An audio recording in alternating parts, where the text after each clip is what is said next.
Hey, welcome. My name is Russ Porteous, and you're here with us at Reality Talks, where I am joined by my friend Frances Cosway. Frances, we've had another evening of the Hello. block, but before we kick off, let's welcome our guest this evening from wherever you're watching in Australia. So feel free in the notes or in the chat section on whatever platform you're watching, just to add your comments. Let us know where you're watching from, and what did you think, Frances, of the first 40 minutes of the block this evening?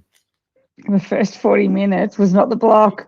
Well, it was the No, it block, was but not it the wasn't block. really, it was anything to do but renovating. It was actually painful to watch. It was. And just watching all the commentary that's been coming through, all the Facebook feeds that I've been following all about the block. There's so many of them, Facebook groups on Facebook. And people are just fed up with it. It's like, show me the renovations, show me how to not make mistakes and things like that. And they've just gone so far. And there's even been posts, and I know we talked about this last week and the week before, where people saying, can you please just go back to what it was? And then they had 40 minutes of it tonight. Oh my goodness me, it was painful. Your thoughts? well, it wouldn't be reality TV without a bit of drama, I Oh, think. And I- 40 minutes of drama is probably a little bit too much for me. My glasses are fogging up. It's quite warm here. especially when it was only about two couples. Like, it wasn't even about the drama across five houses. It was the drama about two couples. And it was just painful. There's probably a reason why I normally don't watch commercial TV, and I think tonight just reinforced it. I have to admit, we were watching a cooking show on SBS before the block started. It was such a refreshing show to watch. Oh, yeah, I just think it went far too far this week. I'm not sure whether the producers are really listening to the audience. I don't know whether they're doing market research, but this is just coming up so much now. Can you please just get back to what the block was originally about? And yet they emphasised it this week more than any other week, 40 minutes of just slagging each other off. It They're was not interesting. listening.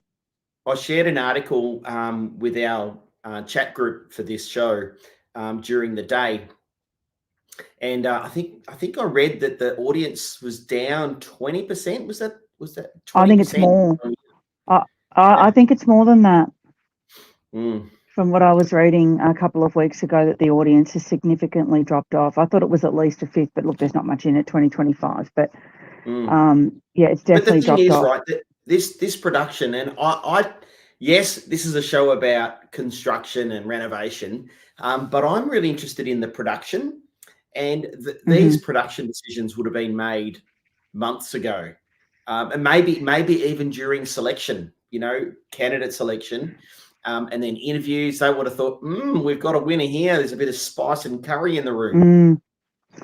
Well, So anyway, interestingly, I yeah. actually had a meeting with one of my suppliers, who is one of the sponsors on the block, and they gave me some really good insight into how it really works.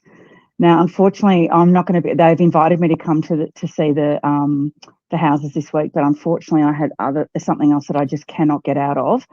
But they were telling me how it really works and how the selections are. Do you want me to share it, or should I not No, reveal all those things? I think we've got to leave some up to the. I don't want to be one of those guys that burst the bubble. But I suppose you can cherry pick the things that you think that people might do or what. Okay, so I'll just cherry pick the one thing just relating to what we're talking to now in terms of them being wired up. Apparently, if they'll ask you how long are you on site for, and if you're going to be on site for a considerable amount of time, no matter who you are, they'll mic you up, and then they can work. So then they can catch really quickly what's going on in each house. So if one of the producers is, says, oh, I can hear on a mic something's going on in house one, everyone get to house one or whatever it is. So if you're going to be on site for a considerable amount of time, they're going to mic you up, so that they can get the stuff that they want to edit in and edit out. So that's all I'll say. Yeah, interesting. Still, a lot of these production decisions would have been made months ago. So just a reminder, if you're watching us live right at the moment on whatever platform, whether it's Twitch, Facebook, or YouTube Live, feel free to post questions in the comments. And I can see that we've got one now. Just because of my camera, I am a mile away. Be I right. couldn't see it. I hope it's Be Right. It's Be Right. Yay. Yeah, we love Be Right. The drama used to be two couples choosing the same wall art. Now it's interpersonal relationships and bullying. Isn't that So interesting? spot on. So spot on. Yeah. Look, I don't think we need to get into the nitty gritty of was she right, was she not right, what are they? I just don't think it's worth giving it airtime, to be honest. Yeah. Hey, We we can get should into the also designs. recognise that Peter can't be with us this evening. No. Pete's just not feeling too crash hot. Is showing his heritage and I don't want to give it away, but he can't be with us tonight. So if he's watching, Pete, feel free to post something in the comments, and we'll put it up on the screen. So let's start. Where do we want to start? House one as normal, or we want to? Yeah, let's start with house one. I thought it was something my parents picked in the 70s. Oh, really? Well, but if you look at the entire designs, they are very, late 70s, early 80s, the colour tones and all of that sort of stuff, the curves, that is very of that time. I still think that Leslie and Kyle have got their colours right. The feeling throughout their whole home is very consistent. It's calm. It's a soft colour palette. And I think that they've really nailed it. But Palmer got it right when he said the spatial planning is their weakness. They just can't get that. I don't feel that they really get a sense of flow and just space that people need to make a room or a space work. And they've got that wrong. Is that in their control? In so many rooms. Do they have control over that? Well, they've got control, for example, now that I've got more insight, but yes, in theory. So for example, this week, their issue was that their showers were really tight. They looked to me like they're about 800. They look really, I wouldn't want to have a shower that's smaller than 9 in an ideal world. In a house like that, you don't want it smaller than 9. You really need it a metre, 1.1, 1.2 metres wide. It needs to feel spacious. Theirs were about 800. They can control where that wall goes. Yep. So, so to answer your question, yes, they can control those elements where they're putting non-structural walls. So they just got that wrong. That was the first thing I noticed, was how small those showers were. But see, my question would be, if you want every single bathroom had a double shower. Now, we very rarely put them in, but when space is tight, why do you have to push to have 2 showers and not just have a really nice, large single shower where whoever is showering has a sense of space? They don't feel like they're going to knock their elbows on the walls. They can raise their arms up really easily. But these are the things that matter when you're in that. Those sorts of things, particularly blokes, they raise their arms up and they're hitting all the walls. That's really frustrating. So my comment was there, why didn't they just have one really beautiful, spacious shower? Well, I don't know that I swing my elbows around. However... Well, you're washing your hair, Russ, Yeah, I'm one of those guys with hair, plenty of it. Well, but you still got to wash it. Yes. But I hated the size of the showers. I like the idea of 2 showers. However, I've got one of those if you've got the space. Yeah, but I've got one of those houses, if somebody else turns a tap on, your shower ends up either too hot or too cold. And I don't know. That's difficult to manage, actually, because of the restrictors that are put on at the mains. So that is difficult to manage. You can, I suppose, illegally take them out, which some people do, but they are there for a reason. The other thing with House 1 is they didn't have an enormous space, which is evident by the fact that they didn't have deep showers or wide showers.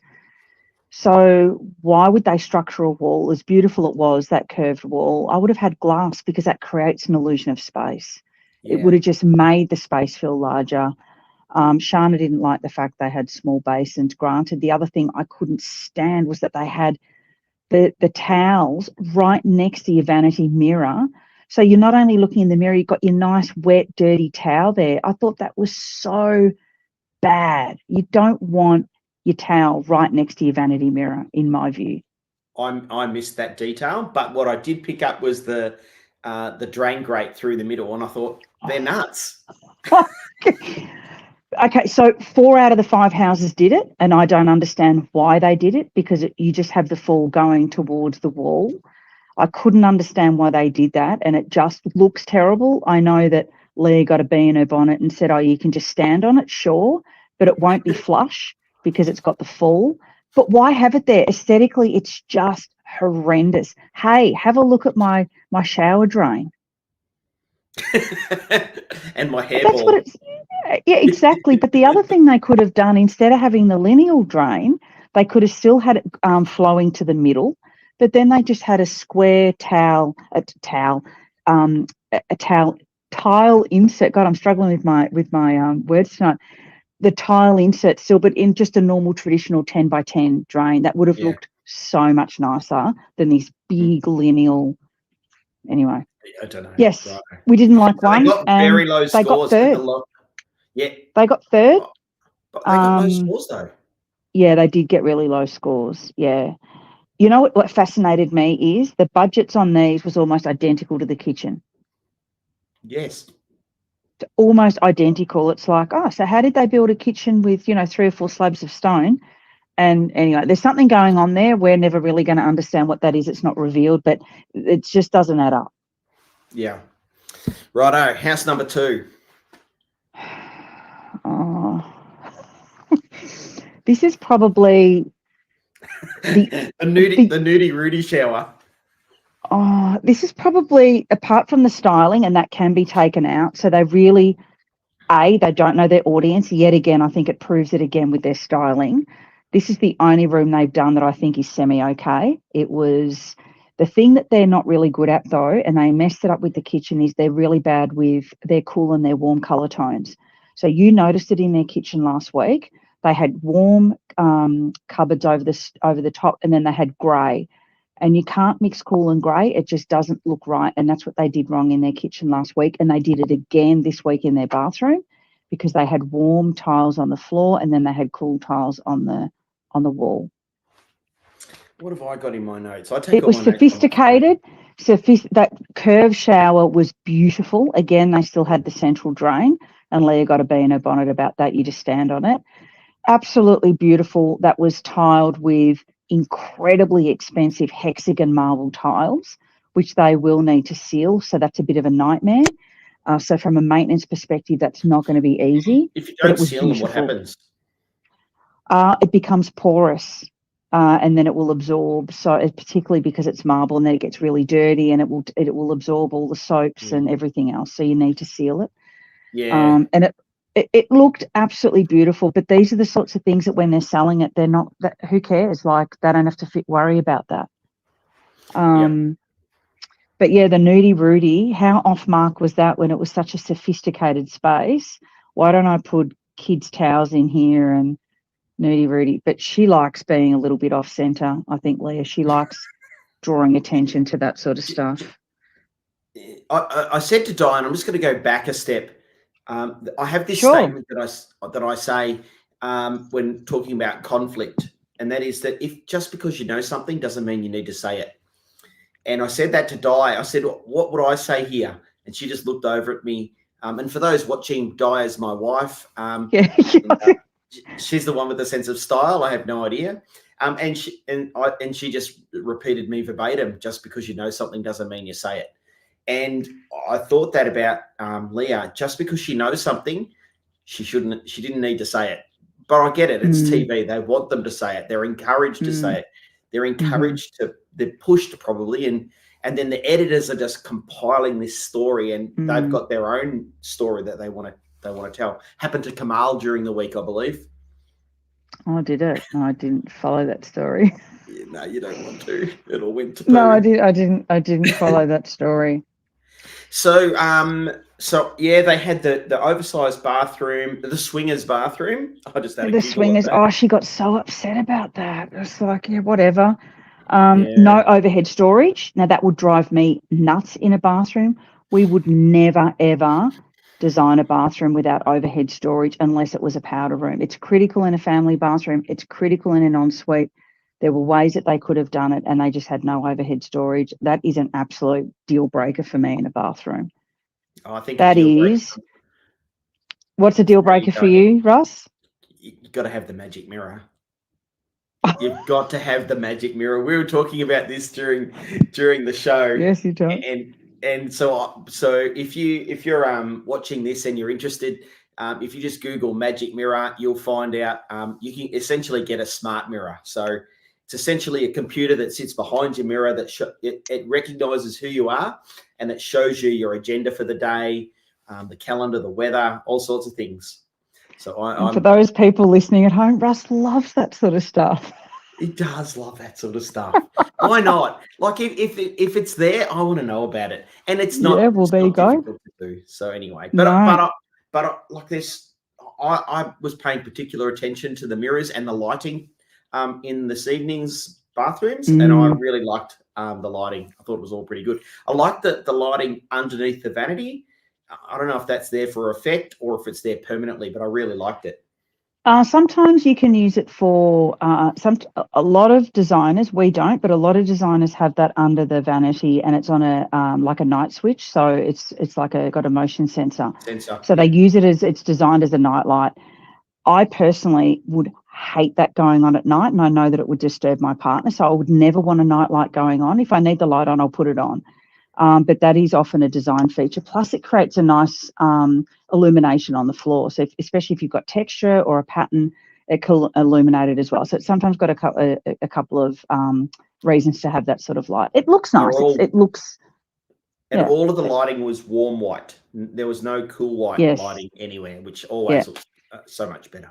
Cool is it's commercial, and it's just too severe. I've got lighting for where I'm standing, and they're both warm white. Very good. Very good lights. Yeah. Sure. Geeking out tonight. You got too much meat, not enough Peter. Oh, no, it's all good. House so number 3. 1, they won with how's that for contentious? So the best mates, Eliza and Liberty, got equal first place with Kirsty and Brett. Contrived? I did think. Is it contrived? Probably, yeah. And now they're all going to go and have dinner together. Look, who knows? It's all TV. I thought their bathroom was lovely, though. Yeah, I thought it was lovely. Just vertical towel rails. On which earth? Agree. Why wouldn't you just have a hook? Just put a freaking hook in. Yeah. Look, we use them in confined spaces, but you would never ever. Yeah, you'd never ever put them in a space where you can have a horizontal towel rail. No. They really are. Yeah. A friend of mine who inspired this reality show, Luke Chant, said that what's really popular also is towel warmers. Yes. And so that's something. And you can get them vertical. Wire does. Oh, can you? Yes. Yeah, you can actually get towel rails. So more and more people are wanting heated towel rails, so you can get them horizontal, but you can also get heated towel rails that are vertical. Now that would be one up over just having the hook, because when that towel is against the entire frame of that vertical towel rail, obviously it will heat and dry the whole towel much faster than just having a hook. What were your thoughts on all the fittings this evening? There's a fair bit of brass in there and darker coloured fittings. Yeah, there was some gunmetal. Unfortunately, the girls in House 5 had every possible metal you could think of combined, and they had a really brassy gold, which is tacky. I can't remember what these guys had, but there's a lot of brass or gold going on. That really brassy, goldy brass is not very nice, and that will date really quickly. When you've got more of the earthy middle tones, gunmetal for me, not so much black. Yeah, gunmetal's quite striking and coordinates really well with black. But yeah, there is a lot of gold going on. It's very now, that really bright gold is just, I don't know, it's a bit copper art. That's for your vintage. That's for our vintage. It's a bit copper art. It's a bit our vintage. For the younger viewers here tonight, they won't know what copper art is, but it's a shop from the 70s that just sold brass, copper and brass. You remember it? Yeah, I do. It's like I remember when brushes disappeared, but I don't remember when copper art disappeared. And Franco Cozzo, I think, still kicking. But no, he's not. But you don't remember when copper art went away because you weren't No. interested in that sort of stuff, but you're interested in brushes. Yeah. So there you go. Got my first mobile phone from Brash's, Nokia P5. Very excited. That's Magic it. mirrors. Magic mirrors. So I love, you know what I loved about their bathroom? I love the organic shaped mirror, but no overhead storage. So they had a magnificent mirror, but 0 overhead storage. So that was very disappointing. Again, not functional in my view. They had the drain in the right location. It was towards the wall, not in the middle. The finger tiles looked great. I wasn't a big fan of that colorway with the oaky coloured vanity. I didn't think the vanity was dark enough to take the tiles, but the judges seemed to really like it. Did that look a little washed out to you? Yes. Yeah. Yes. Yeah. I'd agree Generally, with that. when we're using grey, we need a timber that's darker to be able to coordinate, I feel, with it better. The oaky colours don't work with those grey colours. You need a darker timber, I think, to hold its sophistication. So you noticed it was washed out. Yeah. Di said the same thing. She didn't like it. Yeah, and that's because the timber was too light for the tiles. No hand showers. They just had the big, massive shower head from the ceiling, and I thought, well, good luck with that cleaning. Terrible. So again, there's not a lot of functionality, and I didn't think the judges picked up much on functionality at all. Shana picked up on one of them. I think it was actually house one, that there was only one drawer, but really the functionality about cleaning grout, although they could use epoxy, no ability to clean these showers. I just think was quite poor. So the little hand shower that's in a shower is for cleaning. It's not for. It's actually for cleaning the both. shower. So right. often it's for that. It's for both. It's really good if you just want to clean your feet, but also when you do want the water to be closer to your head, if you're rinsing out your hair or whatever it is, that you just want the water closer and a more direct hit of water. You don't have to have this shower head that's so far away. So the hand shower sort of fulfills a couple of purposes. So what's on trend right now in terms of shower heads? Go back 5 years, and there were tiny little pinhole jets that would, perforate your skin, and now they've these huge shower heads that just are hung vertically above you. So is that that's on trend now? People like it. They like having the rain head. So whether it's coming from the ceiling, the wall, or you can actually get double-headed showers on a rail, which gives you that big rain head effect, but it's not coming out of the ceiling. People like the idea of having this big, they call it a rain shower head. So it's a big head, big round head, but it doesn't necessarily mean that you're getting better pressure, or that you're actually getting a more drenched shower feel. I think they just like the width of it, the breadth of the water. But what the key is to get a shower that's actually got a really good pressure. We actually use a lot of Methven because they have what's called satin jet, and that gives you a really good stream of water, a really good pressure, but it's actually not using a lot of water. So it's about being smart with the shower heads. People like the idea of a rain shower, but unless it's a good quality one, it's not going to give you additional pressure. I'm sure you've been at a shower somewhere, you got this huge rain head and you get this trickle of water. It's like, oh, just give me a normal shower, please. So it's about looking at all of those different things and about the cleaning. Yeah. So I don't know how you're going to clean that, but I'm got my functionality head on. Marty said that this was the room that sells a house. Would that be your opinion? Could our kitchens do? Kitchens and bathrooms, absolutely. Okay. Kitchens and bathrooms, and people like a really nice ensuite, but I think the kitchen will definitely have a bigger impact than a bathroom. And also, if you think about someone walking through these houses and they love the kitchen, but they're not that keen on the bathroom, it's going to be more cost effective for them to replace the bathroom than it is the kitchen. So it would be at least double to have to do the kitchen, to rip that out and do it again, than a bathroom. So I think the kitchen's more important in selling the house. It's also where everyone goes. It's the hub of the home, particularly in your home, where no one else is going to go to the ensuite. So you can almost put up with that a little bit longer than what you do with the areas where everyone's going. That's my view anyway. Good friend of mine who's a business coach says that if you ever want to really understand a person, check out their car and check out their ensuite, and those two things will tell you a lot about them when they're not curious. expecting. Okay, so tell me more. That's secret. No, it's no secret. It's just a bit of it's a private space where you're not expecting people to look at you. So Facebook is an example. What we show is our public persona. Yeah. We're not seeing our ensuites. We're seeing a curated version of ourselves. So you're saying inside someone's car, not the car they drive. Yeah, no, inside their car. Okay. Yeah, like. Interesting. My that's car's interesting. Like how dirty, how clean it is. Yeah, and I pay for a subscription car wash, so my car's always clean. I can't stand a dirty car. Right. Okay.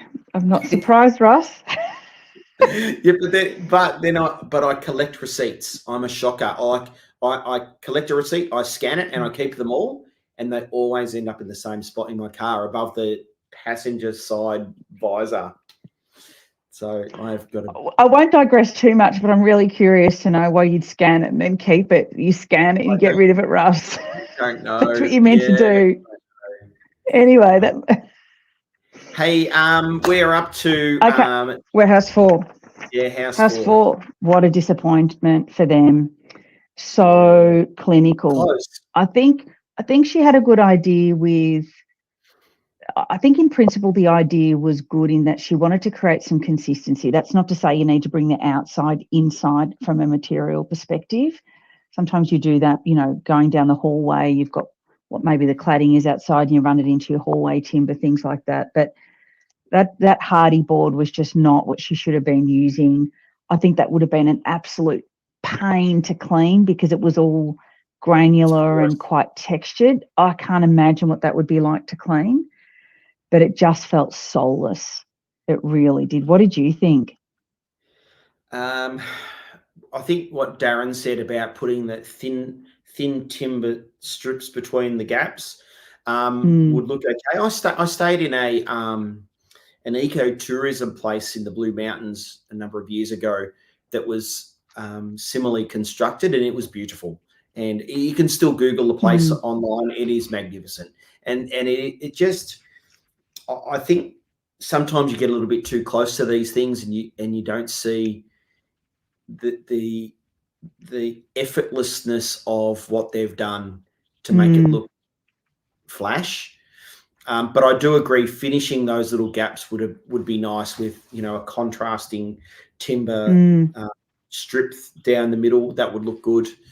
But I think they just missed the mark tonight. But they did.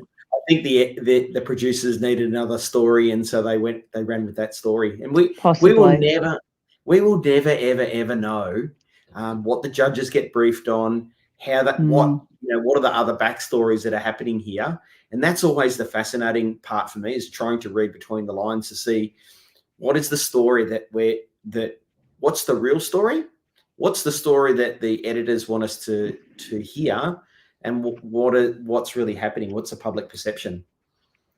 And I don't think we'll ever really know as the public. There'll be people that know them as friends or whatever that understands what's really gone on behind the scenes. But we're never really, they keep that as a secret to keep it interesting, I suppose. They don't want us to really know. I picked it really early. I said to Di that we've got 2 winners tonight. Oh, did you? Yeah. Oh, well done, you. Yeah, but look, I thought that was similar, And she had the central drain as well. I don't know why. Marty made they were on sale. They must have been. So, did you see that a lot of them had the same vanity as well, just in different colours? Yes. Tiles would have been so much nicer though. So you can get the most amazing, simple Japanese tiles. And they could have used something like that. I think it would have just made it feel nicer. Darren's idea was fine. Again, they had these mirrors in front of the windows that was just so wrong, and they had no storage above it. Marty What made a was the comment, thinking? and Oh, sorry. Marty made a comment. He said, "Oh, no, it's all wrong because as you walk in, you see the vanity." Yes, that's the idea. He said, but they should have put it on the other wall. And I really looked at that when they shot it again right at the end. They showed you the perspective from the shower looking down. You couldn't have put it on the other wall because when you walked into the room, you would have just knocked straight into it. So that wasn't viable, what he said. And you could have, without seeing the dimension, you could have possibly had a mirror cabinet, just not a flush, trendy looking one or shape or whatever. It would have just been a rectangle, and that possibly there was enough height under the window to have that. I couldn't see for sure, but that's what I would have explored. But again, no storage above. It was just wrong. Why have they got all of the mirrors with cupboards behind them? Why have they got them all standing off them from the walls? Why can't they recess them into the walls? It may have been a cost thing. It may have been that it was an afterthought, because you need to frame that out. You need to have that needs to be framed out so that shape of the mirror will actually fit in the cavity of the frame. But if that's not done at frame stage, and I'd guess that a lot of these guys may not know when this is happening, that's why they're sitting surface mounted, and it's a lot cheaper to do it like that. What was your thoughts on the weird thing hanging on the wall opposite the vanity? I don't know what that was. It's an African. Yeah, you cannot have feathers. It's made out of feathers in a bathroom. Can you imagine the mold that would get? I looked at that and I just thought, what are you thinking? Yeah. 26. She's not thinking. No, it looked nice, but it's not Japanese. It's African. Anyway, that's okay.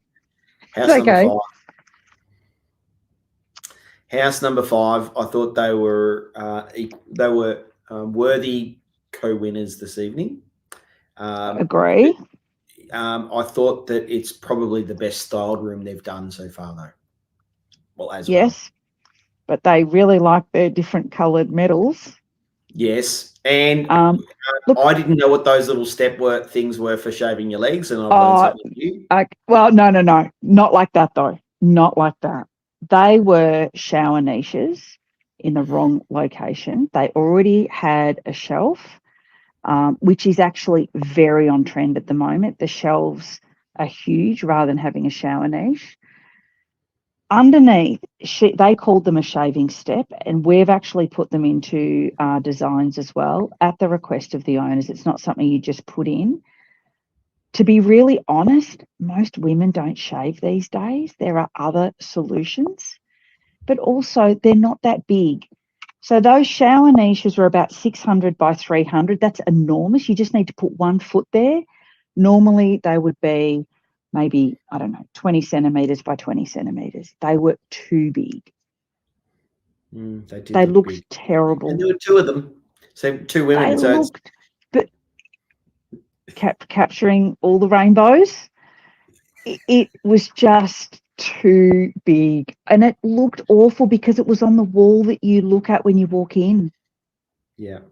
I thought it was shocking. I thought that was such a shocking design. I love the skylight in the showers. I thought that was fantastic to bring in natural light. I personally did not like the tile choices together. I love the Kit Kat finger tiles, but then they had them with the marble. I thought it was too busy. So I wouldn't specify something like that. I think it's you've got all this curvy stuff going on with the marble, and then you've got these very structured finger tiles. I don't feel that works. So I didn't like that. Yeah, Di said the same thing. Your Di's got good taste. Yeah, you've probably been convincing her. So too busy. Yeah, I think it was an interesting episode. 40 minutes of debate about personalities at the start. I get it. It's a reality TV show. That's what they want to do. Oh, I was exhausted at the end of this episode. I went for 90 minutes. Yeah, it was full on. Yeah. And missed my yoga to be able to watch it. So it certainly wasn't very yoga-like watching 40 minutes of those two bash it out with each other. But anyway. Yeah, well, what's the room next week? Sorry? The kids' room next week? Kids rooms. I've got a couple of facts too, right? So kids rooms, and they finish off the episode. Some kids coming onto the set. I don't know if it's the contestants' kids. I would expect so. We're at roughly the 75% mark of this season. So the average season goes about 50 episodes. So we're now at episode 33. It's about 75% of the way through ish. Well, the auctions are on the 5th of November. I might be busy that day. And so, well, that will be interesting. And I think Pete said he has an invitation to go to the houses this week as well. Yes. Although he's unwell. I'm not sure whether he's going this week, but he definitely has an invitation. I'm not sure how. Mine was an invitation through one of the sponsors that I know. The one that I was talking about last week, that's the sustainable, the one that does the bench tops, and they're carbon neutral. So it's just so unfortunate that I can't get there. So I just tried to move so many different things. I just can't do it. So I'm very disappointed not to actually go in and see. I think what I'd really be looking at is the finish more than anything else, just really seeing the detail of the finish and how good it is. Have you got one of your colleagues at White Pebble Interiors to take your place? No, I haven't. No. Because we'd love to get some inside. Oh, well, that's what I said, because I told them about the show and everything else. But look, there might be another opportunity. But Pete will have some insight, I'm sure, if he gets to go. Yeah. I'm sure he'll like at the end of the day, I wish the contestants and the producers all the best in doing this, because when this show is successful, and it is one of Australia's highest rating reality TV shows, it's good for people. And I'm probably my favorite reality show is MasterChef. And the reason being that it lifts all boats. It's one of those, and it's one of those shows that encourages people. It lifts people up. It doesn't tear people down. And that's the thing that I'm observing in this season, is that people are being torn down, whether intentionally or whether unintentionally. It's the thing that drives me bonkers, and I'm particularly interested in lifting people up. That's what I want to see. So we're 75% of the way through. Can I comment on that actually, Russell? And I think that Channel 9 should actually take a leaf out of MasterChef's book, because yes, I love it as well. And it is always looking at, even the way they deliver the news on, look, you haven't done a great job here. It's constructive feedback, and it is all about lifting people up. And I think that they can turn the block into that as well, but they're choosing not to for whatever reason. But I think now the audience is saying enough's enough. We're finished with it. But they could turn it into something positive. I think that we lack that we live in a world where we love a bit of conflict and a little bit of titillation, and that's why I think why I keep coming back to MasterChef. And I wouldn't say I'm a loyal watcher, but I watch regularly, if that makes sense. So if I miss an episode here or there, it's not going to bother me. But the fact that from the very beginning, what MasterChef did, and why it's such a global success, and it is a global success, is that it lifts people up. And, correct. During the ad breaks for this evening on the block, we've got Love Island, and I just thought, I know it's super popular amongst young people. What is it? My Mum, Your Dad? That's what we had ads for. Whatever that show is, My Mum, Your Dad. What was Sophie Monk talking about with a little sachet of sparkles? Or I don't know, but there was a whole lot of ads for just all these sorts of shows. Yeah, look at how MasterChef as well has so magnificently changed people's lives. Like, it's timeless. It's a beautiful, it is. It's a really good reflection to think about how they respond to create a positive experience and a positive show for people to watch versus what's sort of going on at the moment. One of my new team members, she's actually not from Australia, and interestingly, I said to her, look, the block is, whether you like it or not, it's a talking point. And I actually find it a connector as well. So whether you like it or not, and I've never been a big fan for these sorts of reasons. You can talk about it. I've been talking to so many of my clients about what's going on, and we can talk about what we like or don't like. So it is a connector.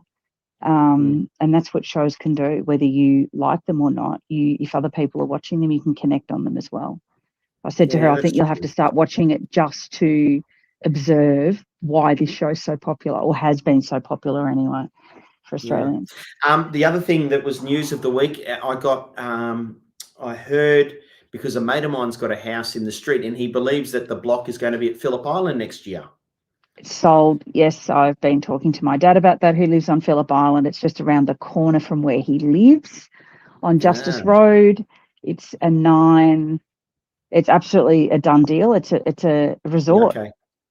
They've bought the resort and they're going to knock down. It's a 9-apartment resort with a pool, and it's a bit retro. It's quite nice.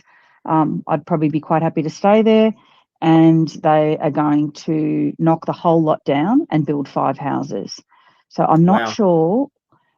Phillip Island have a very conservative population there, and I'm not sure whether they are going to go up in arms like the Daylesford property did, because as soon as they start banding around and creating a lot of resistance and it's got to go to VCAT, that's when the block will have to pull out, which is what happened with Daylesford. However, we don't have VCAT anymore because they don't have any rights anymore, because the state government have changed the planning rules. So I don't know whether the state government will just give that a big tick because they're now making decisions about that stuff or not. Although my dad seemed to think that that doesn't apply to Phillip Island. I don't know how that's the case, but... For those that are watching from other parts of Australia, Phillip Island is southeast of Melbourne, about 2 hours, home of the Motorcycle Grand Prix. And if you're a visitor to Victoria, the Penguin Parade at Phillip Island is, I think it's World Heritage listed, I think. But it's one of Australia's biggest tourist attractions, the Penguin Parade. And so the Penguin Parade happens every single night at sunset. Pre-COVID, there would be literally hundreds of buses going down to Melbourne just for the Penguin Parade. So it's an iconic island with lots of amazing surf beaches. It's about 2 hours southeast of Melbourne, on the Tasman Sea. And it's bounded on the other side by what's the bay? Western Port Bay. Mornington Peninsula, it goes across the Mornington Peninsula. Look, so it's a very sleepy, it's a big population of retirees. That's changing. Phillip Island is really changing, and the government have just the council have just approved a 25 million pub project on the beachfront. That's quite controversial, the Isle of Wight pub. And they've already got 3 pubs along that strip, and that's super modern. So it is, the face of Phillip Island is changing, but it used to be a sleepy hollow, just a little holiday place, really daggy, which I love. But now it's really changing, becoming a bit trendy. Well, Frances, what have you got on for this week for us? What's happening in White Pebble Interiors this week? Oh, that's a good question. We've got, I'm doing a lot of internal things, doing a lot of process development, which is good. But we've just signed on a couple of new clients. So we're doing 3 houses on a farm in South Australia. And we're also working on one which is very close to me in Hampton. I can walk there. Beautiful new development. We're doing all the decorating and so forth for them. So they're just some new clients that have come on in the last few days, which is great. So if people were looking out for to renovate their home with class and style, their forever home, they can find you on your website, and that is? Yes, whitepebbleinteriors.com.au. And we can find you on all the socials as well. LinkedIn, I suppose you've got an amazing profile on LinkedIn. You keep people up to date with what you're doing in there. Yes, on LinkedIn, and you've got a regular podcast where you interview really interesting people about their forever home opinions, I'd imagine. Yeah. I've listened to a couple of episodes. Lots of different things about materials, sustainability. I had Peter on last week and we talked about the difference between renovating for profit versus renovating your forever home.